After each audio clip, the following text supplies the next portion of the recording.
मेरे साथियों, जय श्री राम। मैं पंडित विश्वनाथ शर्मा, एस्ट्रोलॉजर, कुंडली मिलान, ग्रह दशा, भविष्यवेता।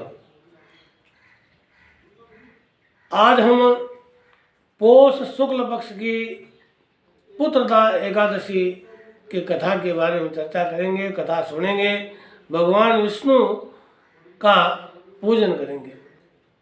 भगवान विष्णु ठाकुर जी महाराज का पूजन इस दिन, पुरुषोत्तम भगवान का पूजन होना चाहिए माता लक्ष्मी जी के साथ में।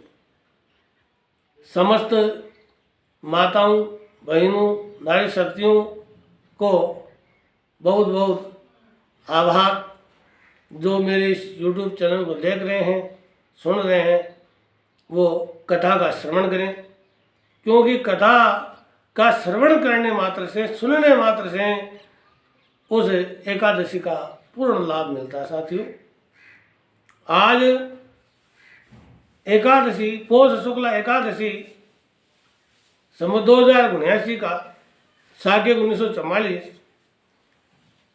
सोमवार, बहुत ही अच्छा वार, भगवान शंकर भोलेनाथ का हरि और हर का संयुक्त मिलन। और इसी क्रम में ये एकादशी कल सायंकाल रविवार को 7:11 से शुरू हो गई थी, जो आज सायंकाल 8:23 तक रहने वाली है। उदया तिथि के कारण आज ही एकादशी का व्रत रखा गया है। पुत्रदा एकादशी बहुत ही सुंदर, बहुत ही अच्छा लाभ प्रदान करने वाली ये एकादशी और इसकी कथा। सबसे पहले भगवान युधिष्ठिर ने विष्णु भगवान से पूछा, भगवान कृष्ण से पूछा कि हे भगवान, कृपा करके ये बतलाइए कि पौष मास एकादशी का क्या नाम है और उस एकादशी की विधि क्या है और इसमें कौन से देवता की पूजा की जाती है, कृपया मुझे बताइए।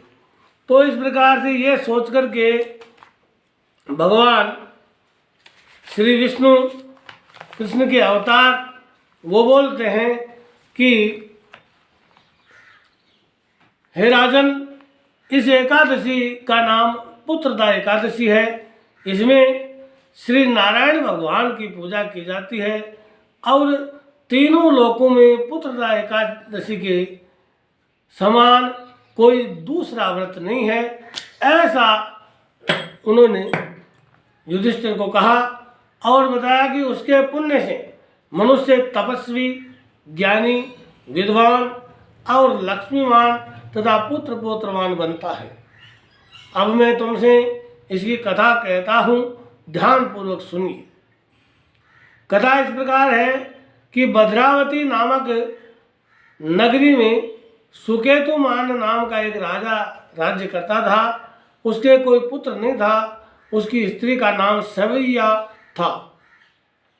वह निपुति होने के कारण, निसंतान होने के कारण सदैव चिंतित रहा करती थी।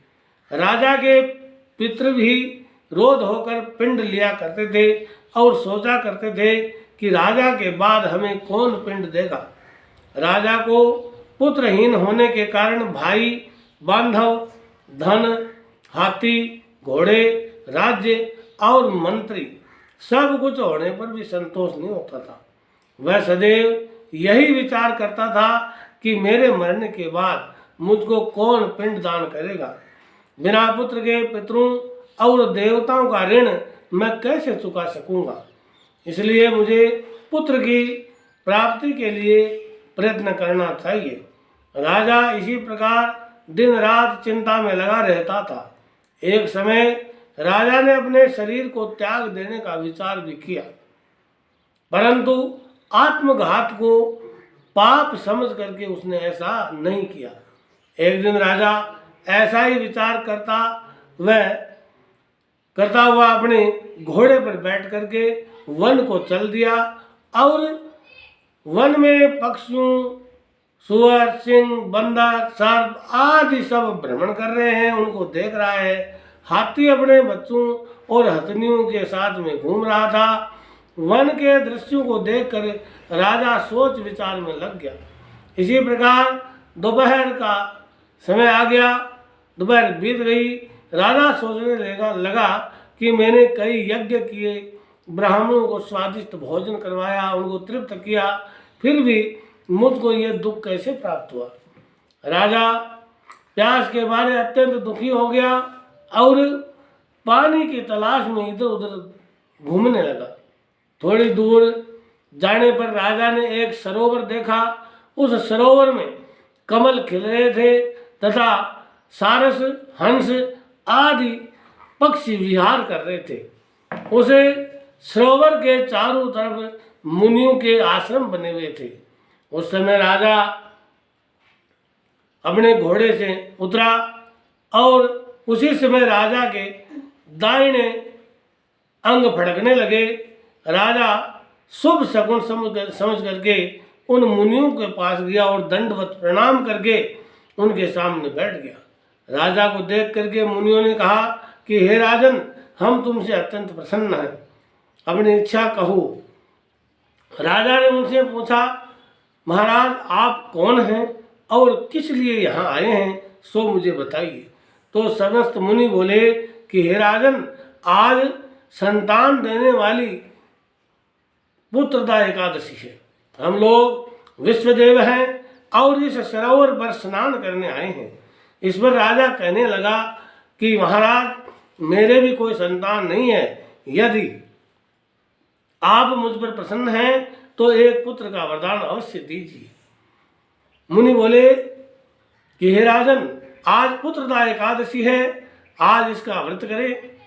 भगवान की कृपा से अवश्य ही आपके पुत्र होगा। मुनि के वचनों के अनुसार राजा ने एकादशी का व्रत किया और द्वादशी को उसका पारणा किया। इसके पश्चात मुनियों को प्रणाम करके राजा अपने महल को वापस आ गया और सुबह कुछ समय के बाद रानी के गर्भ ठहर गया और 9 महीने पश्चात उनको एक पुत्र की प्राप्ति हुई। यह आगे चल करके अत्यंत शूरवीर, धनवान, यशस्वी तथा प्रजापालक राजा बना। श्री कृष्ण बोले कि हे राजन, पुत्र की प्राप्ति के लिए पुत्रदा एकादशी का व्रत अवश्य करना चाहिए। जो मनुष्य इस महात्म्य को पढ़ता है, सुनता है, कथा करता है, उसको अंत में सभी प्रकार के सुख प्राप्त होकर के स्वर्ग की प्राप्ति होती है। बोलो विष्णु भगवान की जय। ओम मंगलम भगवान विष्णु मंगलम गरुड़ध्वजाय मंगलम पुंडरीकाक्षं मंगलायतनो हरिः। गुरुर्ब्रह्मा गुरुर्विष्णु गुरुर्देवो महेश्वरः गुरुर्साक्षात् परब्रह्म तस्मै श्री गुरुवे नमः। ओम नमो भगवते वासुदेवाय। ओम नमो भगवते वासुदेवाय। ओम नमो भगवते वासुदेवाय। ओम नमो भगवते वासुदेवाय। ओम नमो भगवते वासुदेवाय। ओम नमो भगवते वासुदेवाय। ओम नमो भगवते वासुदेवाय। इस प्रकार से ये पुत्रदा एकादशी की कथा आपके सामने मैंने कही है। बोलने, सुनने, कहने, पढ़ने वाले सभी को इसका लाभ मिलता है। मेरे इस YouTube चैनल को आप लाइक, शेयर अवश्य कीजिए और सब्सक्राइब अवश्य कीजिए। साथियों, विभिन्न प्रकार की जानकारियाँ, अच्छे ज्ञानवर्धक बातें आपको मिलती रहेगी।